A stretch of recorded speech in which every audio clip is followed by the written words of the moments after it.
গোটা বাংলা জুড়ে চলছে শুধু লুটপাট। এই সরকার যতদিন থাকবে ততদিন চলতে থাকবে লুটপাট। ভাবতে অবাক লাগে লক্ষ্মীর ভান্ডারেও নাকি কাটমানি খাচ্ছেন নেতারা। আসন্ন বিধানসভা নির্বাচনের আগে নদিয়ার রানাঘাটে বিজেপির পরিবর্তন সংকল্প সভায় এসে নতুন করে মন্তব্য করতে শোনা গেল বিজেপি নেতা দিলীপ ঘোষকে।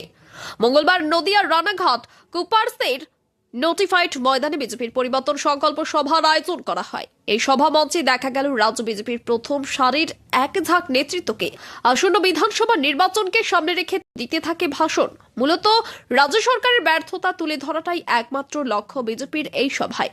দিলীপ ঘোষের দাবি, পরিবর্তনের সময় এসেছে, তাই ২৬-এর পরিবর্তন নিয়ে আসবে বিজেপি। গোটা রাজ্য জুড়ে যেভাবে লুট চলছে, এই সরকার থাকলে চলবে লুটের রাজত্ব। শ্রমিক ভট্টাচার্যের মুখে শোনা গেল রাজ্য সরকারের বিরুদ্ধে একাধিক মন্তব্য। এই মাটি শ্রী চৈতন্যদেবের মাটি, যে নদিয়ার সংস্কৃতিকে এখনো বহন করে চলছে, আর এই নদিয়ার মাটিতেই দুর্নীতির আতুর ঘর করে রেখেছে তৃণমূল।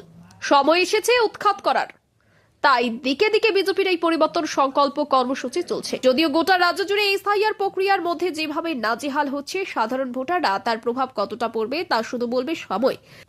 এখন দেখার ২৬-এর বিধানসভা নির্বাচনের পাল্লা ভারী হয় কোন দিকে। অঞ্জন শুকুলের রিপোর্ট, খবরের দর্পণ। যে মহিলারা ১০০০ টাকা পান, সেখান থেকেও কাটমানি দিতে হয় লক্ষ্মী ভান্ডারে। তো বঞ্চিত কারা হচ্ছেন? আমাদের এই গ্রাম Bangla SC, ST, OBC, minority, গরিব মুসলমান, এরা প্রত্যেককে বঞ্চিত হচ্ছে প্রত্যেক। আর আজকে সময় এসছে পরিবর্তনের ঢেউ লেগেছে। এই আমরা তো করতে পারি বিজেপিকে ভোট দিই, আপনারা জিততে পারেন না।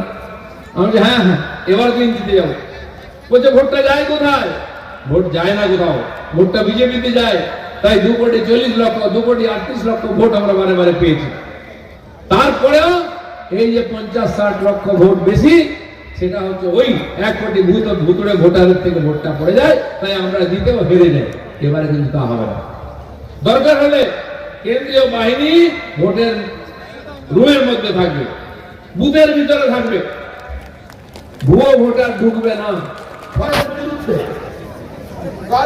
ঘোষের বিরুদ্ধে যে সময় নবাবের প্রতিবন্ধকতার বিরুদ্ধে রুখে দাঁড়িয়েছিলেন, যিনি নাম সংকীর্তনের মধ্যে দিয়ে সারা মানুষকে ঐক্যবদ্ধ করে হিন্দু সমাজের তথাকথিত অস্পৃশ্যতার বিরুদ্ধে, জাতপাতের নামে এই বজ্জাতির বিরুদ্ধে যিনি রুখে দাঁড়িয়েছিলেন, সেই শ্রী চৈতন্যদেবকে কিন্তু কিছু মানুষ এই জেলার মাটিতে থাকতে চাইবে।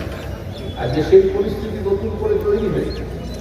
আজকে সেদিন যদি আমরা বললে মাতারা অনুচ্ছেদ না করতাম, কলকাতার মাটিতে দাঁড়িয়ে কেউ স্লোগান দিতে পারতো না যে পাকিস্তান। অনেক বছর ধরে আমার পছন্দের গয়না সঞ্চয় করেছি, এবার দেব আমার প্রিয় মানুষ। না, it's yours. Now it is yours. আমার পছন্দের গয়না আজ থেকে সোহান, pure and precious, Orient jewellers.